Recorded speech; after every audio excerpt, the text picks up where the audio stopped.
Have you ever heard the saying, eat the frog?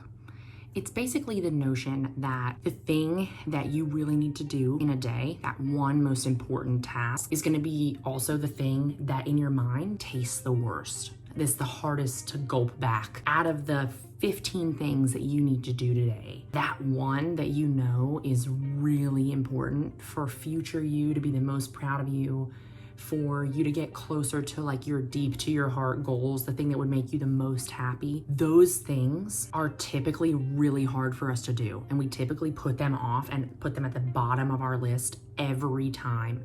So the saying goes, eat the frog, as in starting your list off with the toughest, most important thing, just gulp back the frog, and the rest of the tasks will not only be easier, but now you've actually made headway into the most important thing, which is that thing you know that future you would be proud of you for doing, that future you is going to be disappointed if you keep putting off. And of course, the frog varies for everybody, right? It could be with work, it could be relationships, it could be that creative thing that you want to do with your life. This notion of eating the frog isn't always going to be your main North Star goal. Sometimes eating the frog could be just like a tough thing you have to do that day, a really daunting phone call. But for this, I'm talking about the bigger overarching things that you want to do in your life, maybe creatively, musically, career-wise, relationship-wise, your North Star. That's your frog. Eating the frog is really tough. We've been through that, right? We know that. But how could we scientifically approach eating this frog in a way that makes it easier for us and also gets us to where we want to be? Because I was listening to a podcast today and it was talking about how we actually make 35,000 decisions in a day. Google it, I'm not making that up. 35,000 decisions just in one day. And they put it into perspective on the podcast. They said that would be if you filled an entire soccer stadium. All the seats are the decisions you're gonna make today. So if you're halfway done with your day, you've already made 17,500 decisions. And has one of them gotten you closer to that frog? Has one of them been like just a little bit of the frog, little taste of the frog? Today, it took me a long time to start eating the frog, but if you make 35,000 decisions in a day and you just try to make one of those decisions being about eating the frog, how much progress can you make in a year? And the alternative, this podcast was talking about, if you don't start to control even just a fraction of the 35,000 decisions you make in a day, even just say like, I'm gonna try to control 1 to 5 of them. In 10 years from now, you will be basically in the same place you are now. I love where I am in my life right now. I'm not saying to bash where you are. I'm saying that we want to expand. We want to have progress in our life in 10 years. I want to know that I've made a lot of progress, and especially in the things that I know future me would be proud of. And I know future me would also be equally disappointed if I didn't try. It's okay if I fail. That's a whole nother video, but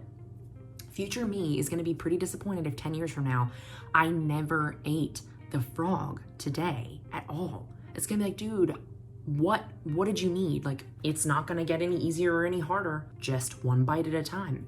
So if we don't wanna be in the same place that we are in 10 years from now, and we wanna gain some form of control of the 35,000 decisions we have to make in a day, can we just control one of them and make them eating the frog? How do we make that fun? Because I'm gonna bring something else into the mix that I have been learning. There's a book called Feel Good Productivity. So in this book, it talks about the science of making productivity fun and how much it actually works. Like, you're not being lazy or selling yourself short by trying to make the frog eating the fun part too. And of course, it can't be all fun, but we can take fun things in our life and infuse them.